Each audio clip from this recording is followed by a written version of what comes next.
तो हाँ जी मित्रों, स्वागत है आप सभी का हमारे न्यू वीडियो में। तो गाइस, रात के अंधेरे में काला चश्मा लगाकर वीडियो बना रहा हूँ, तो बताओ भाई कैसा लग रहा हूँ ना स्मार्ट। पता है मेरे को, वो तो मैं हमेशा लगता हूँ, लेकिन मैं हमेशा हॉरर स्टोरी नहीं डालता हूँ। लेकिन जब मैं डालता हूँ तब तुम देखते नहीं हो।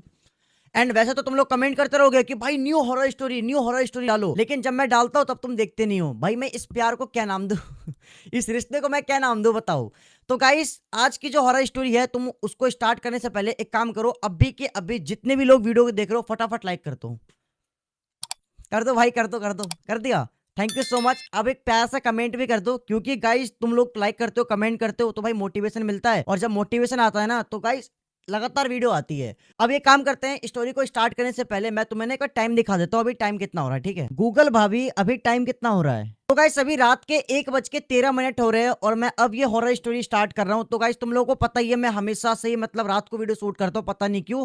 तो गाइस आज की जो हॉरर स्टोरी है वो ना मेरे को मेल पर किसी ने बहुत पहले भेजी थी, लेकिन मैं किसी रीजन की वजह से उस स्टोरी को पढ़ नहीं पाया। लेकिन जब मैं तुम लोगों के भेजे हुए अभी स्टोरी पढ़ रहा था ना मैं, तो मेरे सामने ये वाली स्टोरी आई। एंड जब मैंने भाई इस स्टोरी को पढ़ा तो भाई मेरा पूरा दिमाग हिल गया, क्योंकि भाई ये जो चीज होती है ना गाइस, ये चीज हर किसी के साथ हो सकती है। मेरे साथ भी हो सकती है, तुम्हारे साथ भी हो सकती है, क्योंकि हम लोग लाइफ में कभी ना कभी कुछ ना कुछ सामान तो भाई खरीदते हैं। और गाइस तुमको आज ये सीखने को मिल जाएगा कि हम लोग कभी भी कोई भी चीज खरीदते हैं, चाहे वो नया हो या फिर सेकंड हैंड हो, तो हमें उस चीज की पूजा पाठ करवाना कितना जरूरी होता है। तुम्हें भाई इस स्टोरी को सुनकर पता लग जाएगा। एंड गाइस लिटरली में ये स्टोरी तुम्हारे होश उड़ा देगी। बिना टाइम वेस्ट करे आज की अपनी इस स्टोरी को स्टार्ट करते हैं।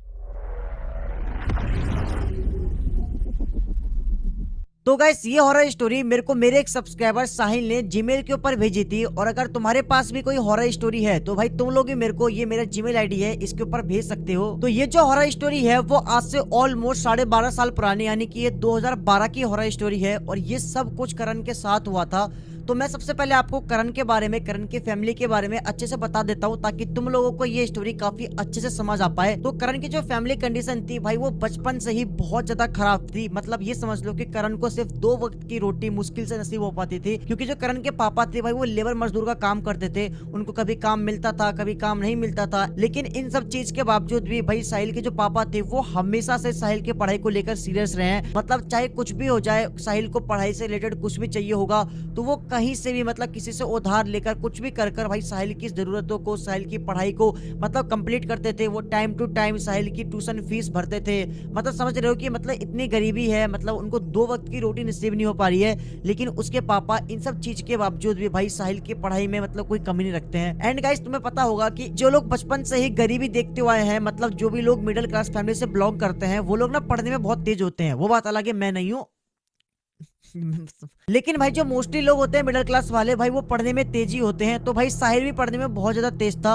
अब क्या होता है, धीरे धीरे जो साहिल था वो अपनी 12th क्लास कंप्लीट कर लेता है, और तुम यकीन नहीं करोगे साहिल के 12th क्लास में 92% आए थे। भाई समझ सकते हो मेरे कितने आए थे, मैं तुम्हें बता भी नहीं सकता हूँ, लेकिन उसके 92% आए थे। एंड इसके बाद क्या होता है, 12th क्लास कंप्लीट होने के बाद जो साहिल था वो ना एक अच्छी कंपनी में अप्लाई करता जॉब के लिए। एंड साहिल की ना बचपन से कम्युनिकेशन स्किल, बात करने का तरीका, उसकी पर्सनैलिटी बहुत अच्छी थी।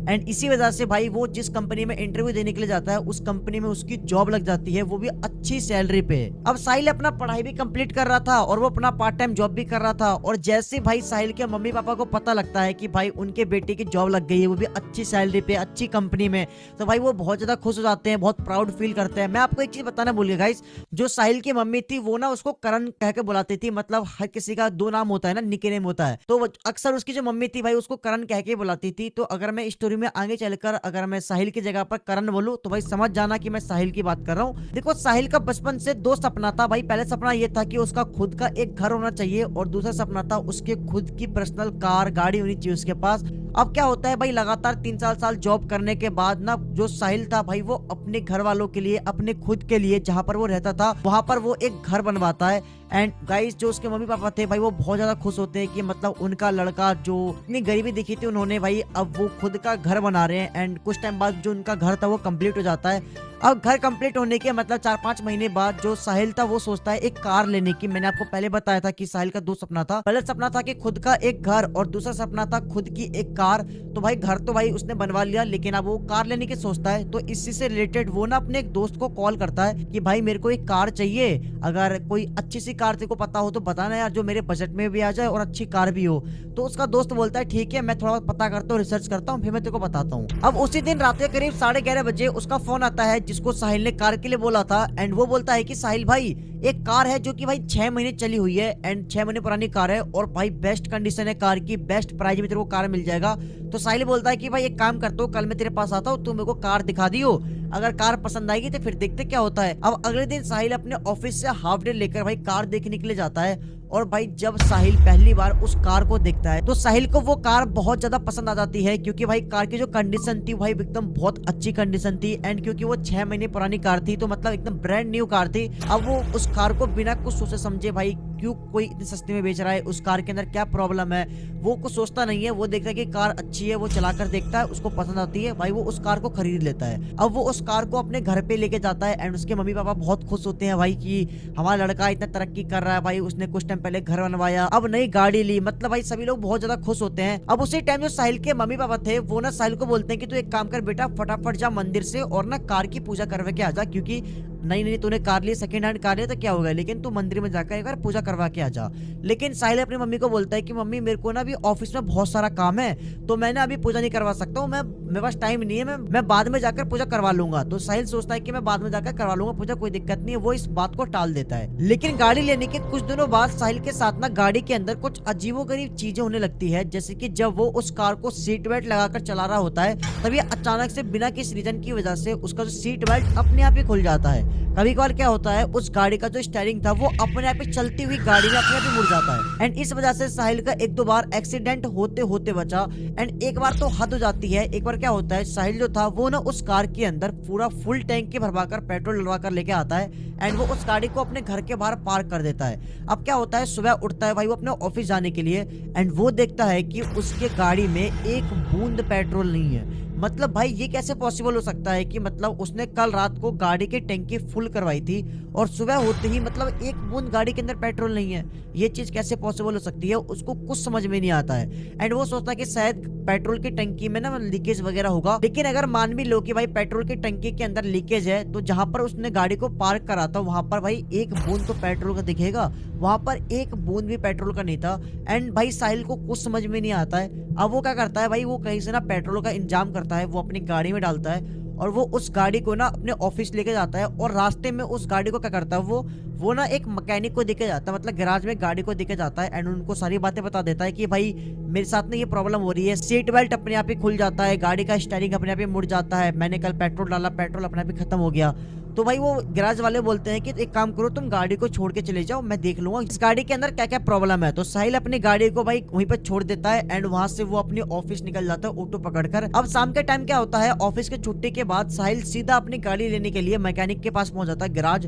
एंड जैसे भाई वो गैराज के अंदर जाता है तो गैराज का मालिक साहिल को बताता है कि आपकी गाड़ी में कोई भी प्रॉब्लम नहीं है। मतलब जो साहिल बता रहा था ना कि भाई सीट बेल्ट खुल जाता है, स्टीयरिंग अपने आप ही घूम जाता है, पेट्रोल अपने आप ही खत्म हो गया, वो बताते हैं कि गाड़ी के अंदर कोई प्रॉब्लम है ही नहीं, हमें पेट्रोल की टंकी के अंदर कोई लीकेज नहीं दिखा, मतलब सीट बेल्ट एकदम परफेक्ट है, स्टीयरिंग एकदम परफेक्ट है, कोई दिक्कत नहीं गाड़ी के अंदर। साहिल को भाई कुछ भी समझ में नहीं आता है कि मतलब ये चीज कैसे हो सकता है, क्योंकि ये चीज भाई मेरे साथ पर्सनली हो रही है, मैंने एक्सपीरियंस करा है, मेरा पेट्रोल पूरी टंकी खाली हो गया अपने आप ही, चलती हुई गाड़ी में मेरा स्टीयरिंग अपने आप ही मुड़ जाता है, सीट बेल्ट खुल जाता है, मतलब ये चीज उसके साथ एक्चुअल में हो रही है। लेकिन वो बता रही गाड़ी के अंदर कोई प्रॉब्लम नहीं है। अब जो साहिल था भाई वो अपनी गाड़ी उठाता है वहां से और वो अपने घर के लिए निकल जाता है। अब क्या होता है जब से वो ना अपनी गाड़ी को गैराज के अंदर ले गया था उस दिन के बाद से जो उसको ये प्रॉब्लम हो रही थी ना, मतलब कि जो भी प्रॉब्लम थी वो प्रॉब्लम उसको बिल्कुल होना बंद हो जाती है, मतलब होती नहीं है। एंड वो खुश हो जाता है कि मतलब चलो भाई ये जो प्रॉब्लम हो रही थी सॉल्व हो जाती है। अब एक दिन क्या होता है साहिल अपनी कार को लेकर ऑफिस जाता है। साहिल के ऑफिस में ना राधिका नाम की एक लड़की होती है जिसको साहिल कहीं ना कहीं पसंद करता था। अब क्या होता है शाम के टाइम सबकी छुट्टी होती है ऑफिस वालों की, तो साहिल भी अपने घर के लिए निकल रहा था। उसी टाइम जो राधिका आती है वो ना साहिल को रोकती है और बोलती है क्या तुम मुझे मेरे घर तक ड्रॉप कर दोगे, क्योंकि जो राधिका घर था ना वो ना साहिल के घर के रास्ते में आता था। तो भाई साहिल तो बहुत खुश हो गया कि बिल्कुल भाई आ जाओ बैठो बैठो मैडम बिल्कुल बैठो। अब साहिल राधिका के साथ बैठकर अपने कार में जा रहा होता है एंड साहिल क्या करता है वो ना कार के अंदर भाई रोमांटिक गाने बजा देता है कि पहली पहली बार मोहब्बत हुई है। ये दोनों भाई मस्त अपना गाना सुनते हुए घर जा रहे होते हैं। तभी अचानक से क्या होता है, इनके जो गाड़ी में गाना बज रहा था वो अचानक से स्टॉप हो जाता है एंड ये दोनों भाई एक दूसरे की तरफ देखते हैं। साहिल सोचता है कि शायद हो गया होगा भाई, कोई ग्लिच वगैरह अपने आप बंद हो गया होगा। तो साहिल फिर से गाना बजा देता है, पहली पहली बार मोहब्बत हुई है। ये दोनों मस्त रोमांटिक गाने सुनते हुए अपने घर जा रहे थे, लेकिन तभी फिर से इनकी गाड़ी का गाना अपने आप ही बंद हो जाता है एंड इस बार जो राधिका आती भाई वो डर जाती है। और भाई साहिल भी सोचता है कि मतलब 2 बार गाना अपने आप ही बंद हो गया, तो साहिल क्या करता है इस बार वो ना गाना बंद ही कर देता है गाड़ी में से। अभी दोनों मस्त आपस में बातचीत करते हुए अपने घर जा रहे थे एंड इन दोनों ने गाड़ी के अंदर सीट बेल्ट भी लगा रखा होता है। तभी अचानक से सडनली क्या होता है, इन दोनों का गाड़ी के अंदर एक साथ सीट बेल्ट खुल जाता है एंड जो राधिका थी वो ना साहिल को बोलती है कि मेरा ना सीट बेल्ट खुल गया। साहिल बोलता है कि मेरा भी खुल गया एंड साहिल सोचता है कि भाई ये जो प्रॉब्लम थी भाई ये तो ठीक हो गई थी, क्योंकि ना काफी टाइम से उसको ये वाला प्रॉब्लम आने रहता गाड़ी के अंदर एंड वो सोचता है कि सारा जिस दिन लड़की गाड़ी के अंदर बैठी है उस दिन प्रॉब्लम होनी थी। तो फिर साहिल राधिका को बोलता है कि वो सीट बेल्ट ना अपने आप ही खुल जाता है, तो आप फिर से लगा लो। तो ये दोनों फिर से सीट बेल्ट लगाते हैं एंड ये लोग ना अपने घर पहुंचने वाले थे। तभी अचानक से क्या होता है, राधिका के हाथ के ऊपर ना एक खून की बूंद गिरती है और जैसे राधिका उस खून की बूंद को देखती है तो भाई वो चिल्ला उठती है कि खून खून खून खून खून। जो साहिल था वो गाड़ी रोकता है एंड वो पूछता है क्या हुआ क्या हुआ। फिर राधिका साहिल को वो खून की बूंद दिखाती है, तो साहिल क्या करता है वो ना गाड़ी के छत के ऊपर से हाथ लगाकर देखता है, लेकिन वहां पर कुछ भी नहीं होता। और कई हैरानी वाली बात ये थी कि गाड़ी के चारों शीशे बंद थे, तो आखिर गाड़ी के अंदर वो खून की एक बूंद कहां से आई। ये चीज भाई किसी को भी मतलब इन दोनों में से किसी को कुछ समझ में नहीं आता है एंड जो साहिल था वो बोलता है कि कोई दिक्कत नहीं, कुछ नहीं, कुछ हो गया होगा। तो वो ना उस खून को पोंछ देता है साहिल और वो गाड़ी स्टार्ट करता है एंड वो सीधा उसके घर पे उसको उतार देता है। फिर इसके बाद साहिल सीधा अपने घर पहुंचता है और रात के टाइम में साहिल के माइंड में सिर्फ यही बातें चल रही थी कि बंद गाड़ी के अंदर भाई राधिका के हाथ पर वो खून की बूंद कहां से आई, उसकी गाड़ी में ये सब चीजें क्यों हो रही है, मतलब उसके माइंड में सिर्फ ये सब चीज चल रही होती है। अब क्या होता है, सुबह होता है और सुबह होते ही साहिल देखता है कि उसके घर पे उसकी मौसी का लड़का आया हुआ है और उसकी मौसी का लड़का साहिल से जिद करने लगता है कि भाई प्लीज आज ऑफिस से छुट्टी ले लो भाई, मैं काफी टाइम बाद आया हूँ और आपने नई गाड़ी ली है तो आज घूमने के लिए चलते हैं बाहर। तो साहिल क्या करता है वो ना अपने ऑफिस से छुट्टी ले लेता है एक दिन की। अब साहिल अपने मौसी के लड़के के साथ भाई घूमने के लिए निकल जाता है। अब इनको घर पहुंचते पहुंचते ऑलमोस्ट रात हो जाती है। अब ये दोनों मस्त अपना गाड़ी में गाने वाने सुनते हुए बीच हाईवे से ये लोग अपने घर जा रहे थे और इनको जो गाड़ी थी भाई वो 40-50 के स्पीड में चल रही थी, लेकिन तभी अचानक से इनकी गाड़ी का जो स्टीयरिंग था वो अपने आप ही मुड़ जाता है एंड इनकी गाड़ी भाई ड्रिफ्ट खाती है, स्लिप खाती है और इनकी गाड़ी भाई एकदम घसीटते हुए जाती है और भाई जो हाईवे के बीच में डिवाइडर होता है उससे सीधा जाकर इनकी गाड़ी टकराती है और भाई भगवान की कृपा से इन दोनों को कुछ भी नहीं होता है। एंड उस टाइम भाई मतलब वहाँ पे भीड़ लग जाती है, बहुत सारे लोग आ जाते हैं। तब ये लोग अपने भाई गाड़ी से बाहर निकलते हैं और ये देखते हैं कि भाई इनकी जो गाड़ी है वो लेफ्ट तरफ से भाई पूरी खत्म हो चुकी है, मतलब समझ लो गाड़ी की पूरी बैंड बज गई लेफ्ट तरफ से, जिस तरफ से मतलब गाड़ी ठुकी थी। इन दोनों को कुछ भी समझ में नहीं आता है कि अचानक से हमारे साथ ऐसा तो क्या हुआ, लेकिन जो साहिल था उसको तो पता था भाई, क्योंकि ये सेम प्रॉब्लम भाई साहिल के साथ पहले भी हो चुकी है। मैंने आपको पहले बताया था कि गाड़ी के अंदर प्रॉब्लम था कि गाड़ी का जो स्टीयरिंग था वो ना अपने आप ही भाई मुड़ जाता था।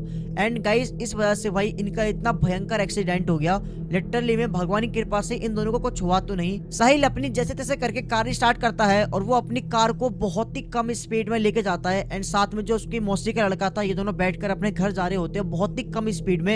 एंड तभी अचानक से क्या होता है, जो उसकी मौसी का लड़का था वो देखता है गाड़ी के आगे वाले मिरर में, जो आगे मिरर लगा होता है ना उसमें वो देखता है कि उनके गाड़ी के पीछे वाली सीट पर 2 परछाई बैठी हुई है। एक आदमी की परछाई थी और एक छोटी बच्ची की परछाई थी। एंड जैसे ही वो पीछे मुड़कर देखता है गाड़ी के, तो पीछे कोई भी नहीं होता है। वो ये बात भाई साहिल को बताता है। साहिल देखता है कि सच में भाई गाड़ी के आगे वाले मिरर में 2 ब्लैक कलर की परछाई दिखाई दे रही है कि उनकी गाड़ी के पीछे वाली सीट पर 2 परछाई बैठी हुई है। लेकिन जैसे भाई वो लोग पीछे मुड़कर देखते हैं तो पीछे कोई भी नहीं होता है। साहिल भाई गाड़ी को ब्रेक मारता है लेकिन उसकी गाड़ी का ब्रेक बिल्कुल काम ही नहीं करता है। लेकिन तभी इन दोनों को गाड़ी में से किसी छोटी बच्ची की रोने की आवाज आती है, लेकिन गाड़ी गाड़ी में कोई था ही नहीं, लेकिन इन दोनों को कंटिन्यू गाड़ी के आगे वाले मिरर में दो परछाई दिखाई दे रही थी। ये दोनों बहुत ज्यादा डर जाते हैं कि गाड़ी के अंदर कोई है नहीं, इनको भाई दो परछाई दिखाई दे रही है, किसी बच्ची की रोने की आवाज आ रही है। उसी टाइम साहिल क्या करता है, वो चलती हुई गाड़ी में से गाड़ी की चाबी निकाल लेता है, लेकिन इसके बावजूद भी वो जो गाड़ी है वो रुकती नहीं है, गाड़ी कंटिन्यू चल रही थी। एंड उसी टाइम जो साहिल था भाई वो ना स्टीयरिंग पे से हाथ हटा देता है। एंड यकीन नहीं करोगे, वो जो गाड़ी थी वो अपने आप ही चल रही थी, वो अपने आप ही कंट्रोल हो रही थी। इन दोनों को गाड़ी में से भाई किसी छोटी बच्ची की रोने की आवाज आ रही थी, लेकिन पीछे मुड़ने पर भाई इनको कुछ भी दिखाई नहीं देता है। बस इनको कंटिन्यू मिरर के अंदर भाई वो दो परछाई दिखाई दे रही है, किसी छोटी बच्ची की रोने की आवाज आ रही है, किसी आदमी की चिल्लाने की आवाज आ रही है। भाई इन दोनों की लिटरली में भाई फट के 464 हो चुकी है। एंड भाई ये तो बस चिल्ला रहे हैं, बचाओ बचाओ बचाओ। कोई भाई इनकी हेल्प नहीं कर रहा है, कोई इनकी मदद नहीं कर रहा है। एंड मौके पे भाई इनको सिर्फ एक चीज याद आती है, वो भी हनुमान चालीसा। एंड भाई ये लोग भाई चलती हुई गाड़ी में भाई हनुमान चालीसा का पाठ करना स्टार्ट करते हैं। एंड लिटरली में गाइस यकीन नहीं करोगे, भाई इनकी जो गाड़ी थी वो अपने आप ही रुक जाती है। जो इनको गाड़ी के अंदर दो परछाई दिखाई दे रही थी, वो परछाई अपने आप ही गायब हो जाती है। एंड उसी टाइम भाई ये लोग बाहर निकलते हैं। उसके बाद भाई ये लोग अपने घर पहुंचते जैसे तैसे करके गाड़ी को भाई वहीं पे छोड़ देते हैं। अब इसके बाद क्या होता है, जिससे इन्होंने गाड़ी ली थी वो एक लेडी थी। तो साहिल उस लेडी से पता करता है इस गाड़ी के बारे में, तो पता लगता है कि उस लेडी का हस्बैंड और उस लेडी की छोटी बच्ची का इस गाड़ी के अंदर एक्सीडेंट हो गया था। और भाई इस गाड़ी के अंदर उन दोनों की डेथ हो गई थी। और उसके बाद ही भाई उसकी जो वाइफ थी उसने गाड़ी बेच दिया था। एंड उस गाड़ी के अंदर भाई उस आदमी की और उस छोटी बच्ची की आत्मा भटकती है। और इतने दिनों से जो भाई गाड़ी के अंदर प्रॉब्लम हो रही थी, सीट बेल्ट का अपने आप ही खुलना, वो स्टीयरिंग का घूमना, पेट्रोल खत्म होना, वो सब कुछ प्रॉब्लम नहीं, बल्कि गाड़ी के अंदर जो बच्ची और उस आदमी की आत्मा थी वो कर रही थी। और गाइस साहिल ने गाड़ी की पूजा वगैरह भी नहीं करवाई थी। तो गाइस इसीलिए कहते हैं कि अगर हम कोई भी चीज खरीदते हैं, या फिर नया हो या फिर सेकंड हैंड कुछ भी हो, तो भाई मंदिर में जाकर भाई हमें पूजा पाठ एक बार जरूर करवा लेना चाहिए उस चीज की। तो इससे क्या होता है कि अगर उसके अंदर कोई भी नेगेटिव एनर्जी या फिर कुछ भी है तो वो खत्म हो जाता है, वो चीज शुद्ध हो जाती है। इसलिए भाई हम पूजा पाठ करवा लेते हैं भाई, कुछ भी नया हो या फिर पुराना चीज खरीदते हैं तो। और गाइस लिटरली में जब करण ने उस लेडी से इस चीज के बारे में पूछा तो भाई वो रोने लग गई थी, क्योंकि उनकी एक लौती बेटी थी, उनका हस्बैंड था भाई, उनकी ना कार एक्सीडेंट में डेथ हो गई थी। एंड फिर इसके बाद वो जो लेडी थी वो ना अपने बेटी और हस्बैंड के नाम से पूजा पाठ करवाती है, जिसके बाद उस गाड़ी के अंदर जो उनकी आत्मा थी भाई वो मुक्त हो जाती है। और करण भी उसी दिन मंदिर जाकर अपनी गाड़ी की पूजा वगैरह करवा लेता है। एंड उस दिन के बाद से कभी भी करण को अपनी गाड़ी के अंदर कोई भी नेगेटिव एनर्जी या फिर कुछ भी फील नहीं हुआ। तो गाइस इसीलिए कहते हैं कि भाई कोई भी सामान खरीदो तो भाई एक बार उस चीज का पूजा पाठ वगैरह कर लो, क्योंकि इन सब चीज से क्या होता है, नेगेटिव चीज जो होती है वो खत्म हो जाती है। आई होप कि गाइस ये स्टोरी तुम्हें पसंद आई होगी। अगर अच्छी लगी हो तो वीडियो को लाइक कर देना, ना लगी है तो फिर भी कर देना भाई, हो ना, तो कर देना यार। तो आई होप कि अच्छी लगी हो। तो भाई मिलते हैं फिर नेक्स्ट हॉरर स्टोरी में। And take care, love you, bye bye.